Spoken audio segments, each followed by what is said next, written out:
नमस्कार, ये आकाशवाणी चंडीगढ़ है। अब आप प्रतीका से प्रादेशिक समाचार सुनिए। संचार मंत्रालय के अंतर्गत डाक विभाग अगले 100 दिनों में 5000 डाक चौपालों का आयोजन करेगा। संचार मंत्री ज्योतिरादित्य सिंधिया ने डाक विभाग की 100 दिन की कार्य योजना की समीक्षा की और सेवा वितरण में परिवर्तन और कार्यक्षमता में सुधार के विभिन्न उपायों पर विचार विमर्श के बाद यह निर्णय लिया। मंत्रालय ने कहा है कि इस पहल के अंतर्गत डाक चौपाल ग्राम निवासियों और सरकारी पदाधिकारियों के बीच महत्वपूर्ण संपर्क के रूप में काम करेगी, जिससे दूरी और पहुंच संबंधी बाधाएं कम होंगी। डाक विभाग 100 दिन की इस अवधि में डाकघर निर्यात केंद्र पोर्टल पर 3000 नए निर्यातक पंजीकृत करेगा, ताकि लघु निर्यातकों की सहायता करते हुए ग्रामीण निर्यात को बढ़ावा दिया जा सके। पंचकूला जिले के मानक्य के मिडिल स्कूल में अनेक प्रकार की अनियमितताएं मिलने पर स्कूल प्रधानाचार्य भारती गुप्ता को निलंबित कर दिया गया है। मिली जानकारी के अनुसार हरियाणा विधानसभा अध्यक्ष ज्ञानचंद गुप्ता ने कल शिक्षा विभाग के अधिकारियों के साथ अपने विधानसभा क्षेत्र पंचकूला के गांव मानक्य, कोट और नग्गल के सरकारी स्कूलों का औचक निरीक्षण किया।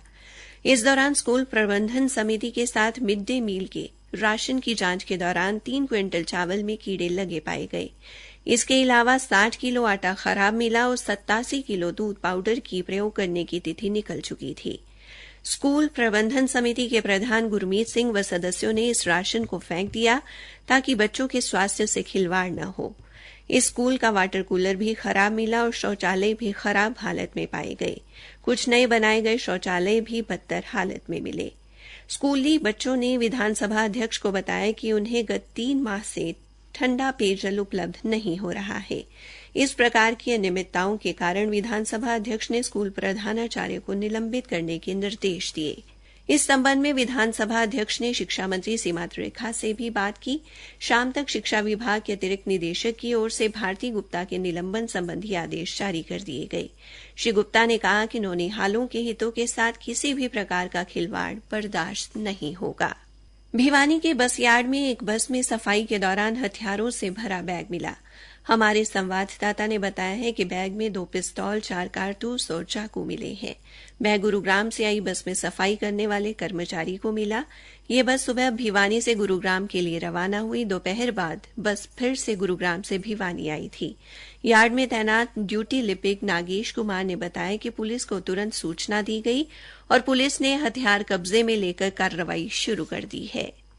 हरियाणा रोडवेज के प्रदेश भर के कर्मचारियों ने निजी बस परमिट के विरोध में 14 जुलाई को अंबाला में परिवहन मंत्री असीम गोयल के आवास पर घेराव करने की घोषणा की है।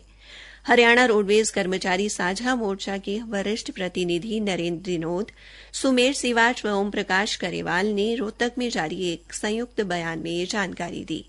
उन्होंने कहा कि राज्य सरकार 262 मार्गों पर 3658 रूट के निजी परमिट दे रही है, जिसका कर्मचारी विरोध कर रहे हैं।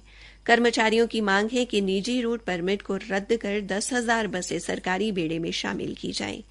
कर्मचारी नेताओं ने कहा है कि राज्य भर में आम जनता, विद्यार्थियों और पंचायत के माध्यम से निजी रूट परमिट के विरोध में हस्ताक्षर अभियान भी चलाया गया है। जल शक्ति अभियान की केंद्रीय नोडल अधिकारी सुश्री भूमिका वर्मा ने कल जिला कैथल की सिंचाई विभाग की टीम के साथ विभिन्न गांवों का दौरा किया और अभियान के तहत चल रहे कार्यों का निरीक्षण किया। सबसे पहले उन्होंने गांव हाबड़ी में अमृत सरोवर योजना के तहत बनाए गए 2 तालाबों का निरीक्षण किया। इसके बाद उन्होंने गांव में डीएसआर तकनीक के तहत लगाई गई धान का निरीक्षण किया और किसानों से बातचीत की। इस विधि द्वारा लगाई गई धान में पारंपरिक तरीके से लगाई गई धान की अपेक्षा पानी की कम खपत होती है। उन्होंने गांव में जन स्वास्थ्य विभाग द्वारा बनाए गए जलघर का निरीक्षण भी किया और संबंधित अधिकारियों को निर्देश दिए कि जल बचाने की दिशा में लोगों को जागरूक करें, विशेष रूप से महिलाओं को इस अभियान से जोड़ें। उन्होंने सिंचाई विभाग कार्यालय में लगाई गई वर्षा जल संचयन प्रणाली का उद्घाटन किया तथा परिसर में पौधारोपण भी किया। इसी के साथ ये समाचार बुलेटिन समाप्त हुआ।